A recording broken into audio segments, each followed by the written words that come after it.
Medyo malaki pala siya. Ayos na talaga yan. Ayan. So madulas siya. Mabuti na lang pumunta ako dito mga kabayan. Tingnan niyo yung bato. Ayan. Mayroon pang bahay dun sa dulo. Greenland. Yan yung sinasabi nilang emptiest country in the world. Cute ng hagdan nila mga kabayan. Pag dito ako nakatira mga kabayan, kapag mag-isa ako, baka hindi ko kayanin dito.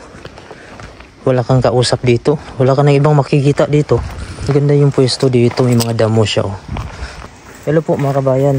So may bago na naman tayong area na napuntahan. First time ko po dito makarating na lugar mga kabayan. No? Medyo sadyain kasi ito dito mga kabayan dahil nasa gilid na siya mga kabayan ng dagat. Tapos malayo siya sa yung dinadaanan talaga ng mga sasakyan. Papasok kasi ito dito. Doon pa sa unahan yung dinadaanan ng mga sasakyan. So tara, samahan niyo ako mga kabayan. Ipapakita ko sa inyo dito kung ano yung itsura dito mga kabayan. No? At break muna tayo mga kabayan sa mga nangyayari sa Pilipinas ngayon. Yung mga hearing. So medyo nakakasawa na din pakinggan palagi. Parang walang nangyayari. Ayan, ito yung view natin mga kabayan. No? Medyo maganda yung panahon ngayon. Ang oras natin ay alas 5:30 na po. So gagagaling na natin tapos ng trabaho. Pero dumaan muna tayo dito. Ayan po. Maganda yung landscape nila dito. At saka yung mga bahay dito. Simple lang. Oh. May parking sila dito na kung ano mga kabayan, no? Sa gilid. Buhangin. Ayan po. May mga damo dito. So kung napansin nyo dito sa Greenland mga kabayan, no? Wala kayong makikita dito na parkingan na mayroon siyang takip sa itaas. Hindi ko lang alam kung bawal ba yan dito. Kasi tingnan nyo. Pag nagparking sila, ayan, labas lang. Wala siyang mga takip. So kung mag-snow mga kabayan, talagang obligado ka natanggalin yung snow sa parkingan. Tapos sa sasakyan mo, kung napapansin nyo mga kabayan, no, wala talaga. Hindi kagaya sa ibang lugar, no, may mga takip sila para hindi mainitan. So dapat dito mga kabayan, no, may mga takip sana yung mga parkingan. Gaya nito, para pag snow, hindi na mahirap tanggalin. Ang problema, bakit wala? Siguro naisip ko baka hindi allowed. Kasi kung allowed mga kabayan, pwede naman silang maglagay ng takip sa itaas. Madali lang naman yan. Kahoy lang naman yan mga kabayan. Lagay mo. Baka hindi pwede. Ano, may playground dito pero wala namang naglalaro. No, medyo tahimik dito banda na lugar kasi malayo ito sa city. Ang kagandahan dito, may landscape ito mga kabayan. No? Yan. Masarap dito maglakad-lakad mga kabayan. Samahan nyo ako mga kabayan. I-explore natin itong Nuuk City, Greenland. Kasi ako mga kabayan, kahit matagal na ako dito, 3 taon na tayo dito, pero hindi ko pa napasok itong mga lugar dito na mga kanto-kanto. Ano kaya dito? End na kaya to dito? Mayroon pa dun daanan sa unahan nata. Tapos may mga bato dito. Yan. So punta tayo sa unahan mga kabayan na walang katao-tao. Tingnan nyo naman yung labas ng bahay. Oh. Yan. Puro bike lang. Walang mga tumatambay sa labas, no? Hindi kagaya sa atin sa Pilipinas mga kabayan na siksikan yung mga tao sa mga kalsada. Makikita mo, salubong kayo. May mga pwesto pa dito sa labas na mga nagbibinta ng mga maruya. Mga tawag nito, ihaw-ihaw. Nag-uusap. Ayan, no? So tingnan natin kung makakita tayo ng tao. Puntahan na din natin dun sa dulo mga kabayan. I-explore natin ito. Parang tayo lang maingay dito. Wala talagang katao-tao. Sana may makita tayo ditong kabayan. Ayan. So explore natin itong mga kabayan ng Greenland. Medyo malawak din pala itong Nuuk City mga kabayan. Ayan, oh. Marami pang space dito. Alam nyo kasi yung Greenland, isa ito sa number 1 mga kabayan, no? Emptiest country in the world siya. Nakita ko kasi na search ko sa Google, nag-search ako ng emptiest country in the world. Ang Greenland ang number 1. Tapos ang Greenland, kaso ang Greenland ay hindi po siya country dahil under po siya ng Denmark. Pero nasa listahan kasi sa mga kabayan kahit hindi po siya country.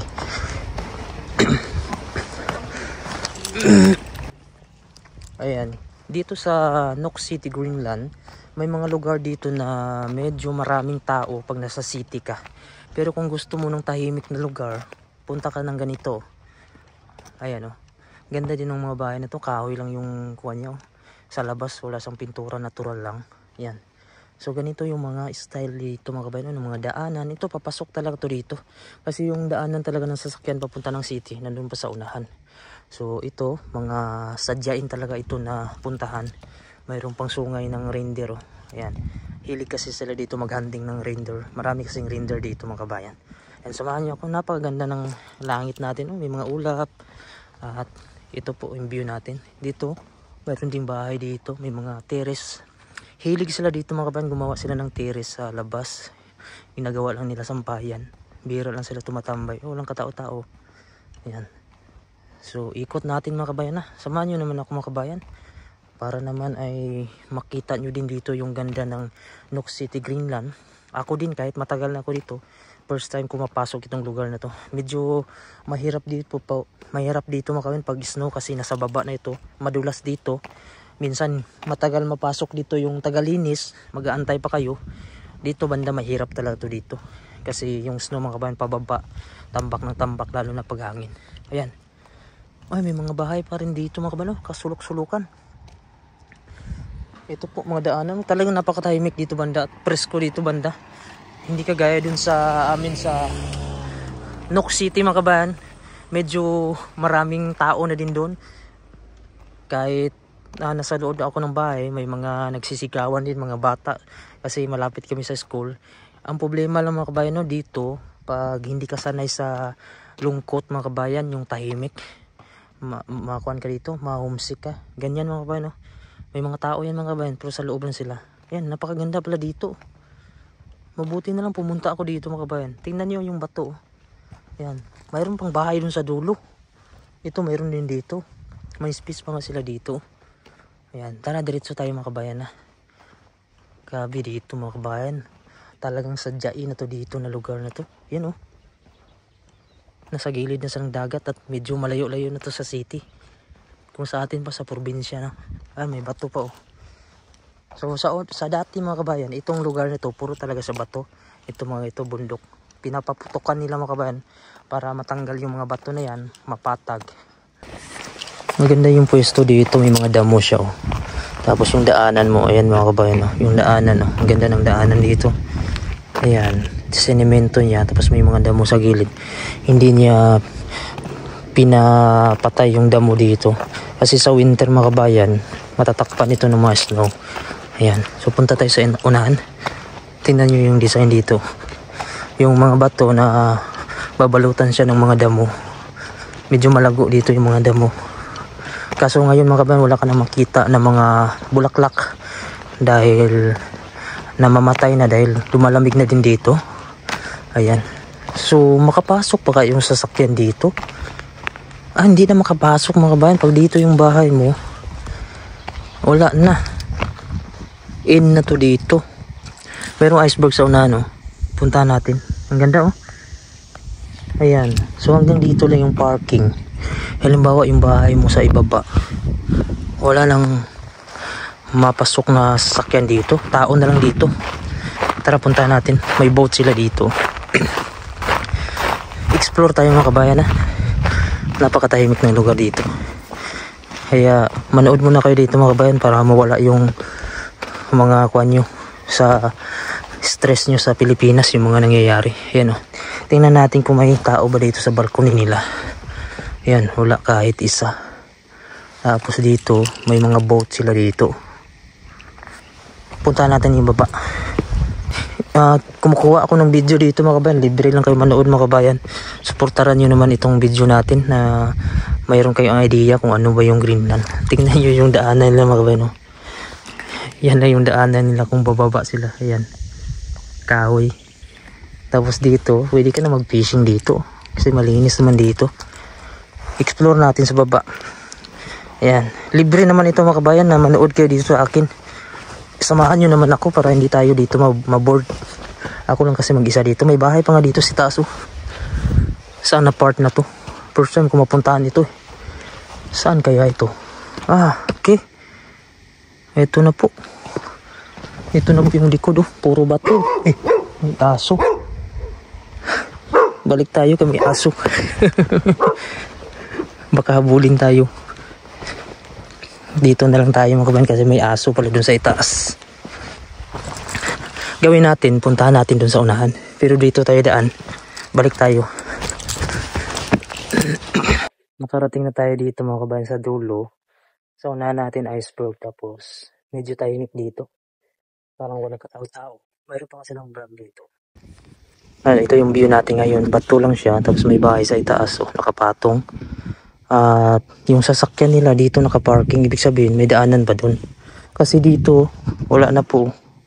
Hindi na po makadaan yung sasakyan dito dahil may mga bato. Tapos bahay dito sa gilid. So baba tayo. May hagdan pa silang ginawa dito. Cute ng hagdan nila mga kabayan. So ito mga kabayan, ito yung first time natin na pinasok natin yung mga kasulok-sulukan na lugar dito sa Nook City. Na ito yung pinakauna kong ginawa. Ayan, kasulukan natin mga kabayan eh. Ito yung unang tungtong ko dito sa lugar na to. Parang feel ko kasi mga kabayan, maliit lang yung Nook City. Pero pag ikutin mo pala, ang dami pa sa gilid. Yun, may bahay din dito. Pag dito ako nakatira mga kabayan, kapag mag-isa ako, baka hindi ko kayanin dito. Wala kang kausap dito. Wala kang ibang makikita dito. Punta natin yung low tide ngayon. Sakyan natin yung yelo. At ito, may daanan pa dito. Ito po yung bahay dito. Puntahan natin. Baba tayo dito. Gusto ko puntahan yun yung may iceberg. Ang ganda pala dito mga idol. Hindi talaga ako nagsisi na napunta ako dito. Kanina kasi yung tapos na yung trabaho ko, huminto muna ako dun sa tinatrabuhan ko, nasa sasakyan ako eh. Nag-isip-isip ako kung saan ba ako pupunta nito kasi feel ko kasi parang naubos ko na puntahan itong lugar ng Greenland, ng mga kasulok-sulukan. Kaya naisip ko, sabi ko, punta ako dito na lugar, baka mayroon pa dito sa gilid ng dagat. So meron nga akong nakita dito. Ang ganda dito ng view. Ayan, puntahan natin yung iceberg na yun mga kabayan. Parang mayroon pang blueberries ata ngayon. Ayan mayroon pang mga berries dito. Season pa kasi ngayon Ayan. So medyo maliit dito banda. At marami po siyang mga balahibo ng mga ibon. Ibig sabihin maraming nakatambay na ibon dito. Ayan po yung mga balahibo ng ibon. Ay, may bahay dito. Tapos iwan ko ano yan dyan. Ayan po, ang ganda ng view natin dito. Ito na yung sinasabing nilang emptiest country in the world. So ibig sabihin malaki yung area nila tapos konti lang yung tao. Dahil yung population dito ng Nook City ay nasa 19,000 na kami. All over Greenland mga kabayan ay 57,000. So mayroon pang tambayan dito. So sino kaya tumatambay dito? Ayan. So mayroon pa ditong lutuan. Ibig sabihin pwede kami dito ng pamilya ko kung sakali Yan maganda dito magtambay mga kabayan Yan. Mayroon pang upuan dito. Napaka-relax dito. Ayan, upo muna tayo dito mga kabayan. Ang sarap dito tumambay. Sabi, na-amaze ako sa lugar mga kabayan. Parang nakaka-inlove yung lugar nila pagka ganito. Yung wala kang maririnig. Sarili mo lang yung kausap mo dito. Ini-explore ko lang itong Greenland para makita nyo din kung ano din yung view. So ako din nag-i-enjoy din habang tinitingnan ko. Mayroon palang ganitong lugar dito na Greenland. Yan yung sinasabi nilang emptiest country in the world. Kung saan mga kabayan, kukunti lang yung tao dito sa lugar na to. Dahil ang Greenland mga kabayan ay 57,000 population lang. All over Greenland na yun lahat. Tapos dito sa Nook City, umaabot lang ata dito ng siguro mga 19,000 na kami dito. So tara, samahan nyo ako. Punta tayo dun sa unahan. Meron silang kayak dito. Alam nyo ba mga kabayan na sa Greenland nanggaling yung pangalan ng kayak? Ginagamit natin yan sa Tagalog, di ba? Filipino. Yung tawag dito, kayak din Ito po. Pero iba na yung kayak nila kasi fiber na po ito. Hindi na po kagaya dati, nakahoy na naman yung kayak nila. Ayan, napakatibay na po ito. Meron po siyang kuwan dito. So hindi ko alam kung paano gamitin ito. Hindi pa ako nakagamit. Tara, samahan nyo ako. Didiretso tayo dun sa unahan. Sa tingin ko mga kabayan, mayroong mga tahong pagka ganito, low tide siya. Sana hindi tayo maabutan ng tubig makabalik tayo agad. Siguro hindi naman bigla babalik. Ito po yung iceberg, napakalaki dito. Ayan. So pag low tide mga kabayan, ito po ay naglalabasan po kadalasan yung mga tahong nasa gilid kasi hindi na sila makabalik pag nag low tide na. So check natin dito. Pag kaganito maraming mga lumot, ito po yung kinakain natin ng mga isda. Ayan po. So dito hanggang dito yung tubig pag hindi po siya low tide. dahil low tide ngayon. So makapunta tayo sa unahan. Sana hindi po biglaan yung pagbalik ng tubig, baka malayo-layo pa naman yun. Medyo nakakatakot din no pag biglaan, pero hindi naman siguro no. Tara, diretso tayo. Gusto ko na ipakita sa inyo yung iceberg dun sa unahan. Baka kasi mapuno to dito mga kabayan, natatakot tayo. Malayo-layo pa naman yung kuha natin oh. Ayan po yung ilalim ng dagat. Ito na po yung ilalim ng dagat oh. Ayan po siya. So parang may mga tahong dito. Ayan.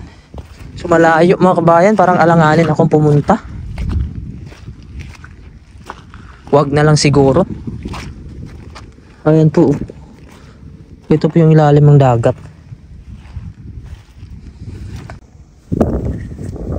Ayan, nandito na tayo sa gitna mga kabayan. Nandun yung gusto ko punta, yung iceberg sa gilid kasi siya. Parang pwede siyang patungan. Pero medyo natatakot ako, baka kasi biglang tumaas yung tubig. Dito kasi mga kabayan, mayroon ng tubig dito. Yan, naabot yan dito. Pag bigla kasing tataas to, napakalamig. So hindi ka naman dito mamatay sa dahil hindi ka marunong lumangoy. Kahit marunong ka lumangoy dito, pag naabutan ka ng tubig, maaari kang mamatay mga kabayan sa lamig. So hindi ko alam kung pupunta pa tayo doon. So hindi ko mga kabayan, hindi ako tutuloy. Para safe tayo, balik tayo doon, i-explore ko sa inyo yung lugar dito sa Greenland. Tara, punta na lang tayo doon sa unahan mga kabayan para mas makita natin ng malapitan yung napakalaking iceberg po. Ayan. Ayaw ko pong sumugal dito. Ayun, sana gusto ko puntahan, kaso parang malapit lang siya. Ang problema ay medyo maputik yung ilalim, madulas, dahil mayroon silang mga pagkain ng mga isda, yung green na yan, yung damo. Baka pag tumakbo tayo madulas na pagpabalik. Kaya ayaw ko sumugal mga kabayan, baka biglang tataas ng tubig. Napakalamig. Hanggang dito pa naman yung tubig oh. Yan. So ang layo ang takbuhin natin. So lapitan lang natin yung iceberg na yan. Ito na po yung Greenland oh. Kaya yung Greenland, magtataka ka no, bakit tinawag nila itong Greenland, na puro damo naman yung makikita mo dito, tapos bato, wala din siyang puno. Kakaibang lugar itong Greenland mga kabayan. Kaya yung iba, interesting sila kung paano ba tinawag ito na Greenland, kung ano ba yung itsura ng Greenland. Yung unang narinig ko nga itong Greenland ay sabi ko talaga, ganda ng lugar na to dahil green, marami sigurong puno. Hindi ko pa alam nung nag-a-apply pa lang ako. Pero nung nakita ko, nag-search ako, doon na ako nagtaka. Bakit walang green? Puro ice naman pala. Ayan po yung iceberg. So ang napuntahan ko, doon sa kabila, nakapunta na ako doon. Ayan. So ibig sabihin, ito hindi ko talaga napuntahan to. Yan, ito lang yung itsura. Hanggang dito yung tubig oh. May bakat pa ng tubig dito. Kaya hindi tayo pwedeng... okay. Ito pala yung kadugtong. Ibig sabihin, ito napuntahan ko na ito kabayan eh. Ayan. So yan po yung iceberg na malaki oh. So nakapunta na tayo dito. Tara mga kabayan. Lapitan na natin yung iceberg na yan. Hanggang dito kasi yung tubig. So medyo wala natin, bilisan lang natin. Baka kasi tayo maabutan. Pero hindi pa naman ito magbigla, dahan-dahan pa naman to kasi medyo may mababa pa dito.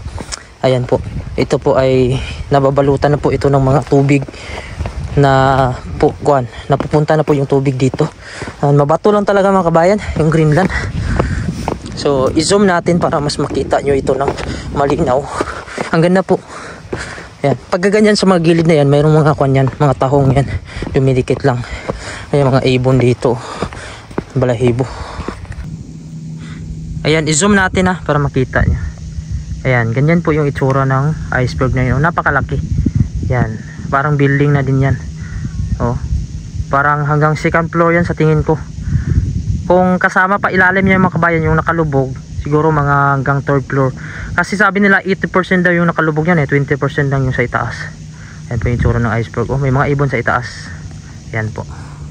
Nagbago yung isip ko. Gusto ko na talaga puntahan yung iceberg na yun. Para gusto ko kasi makita mga kabayan ng malapitan at makapagpa-picture tayo. Pero medyo tumataas yung tubig.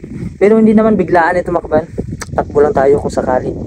Tara, samahan niyo ako. Papakita ko sa inyo yung iceberg na yan ng malapitan.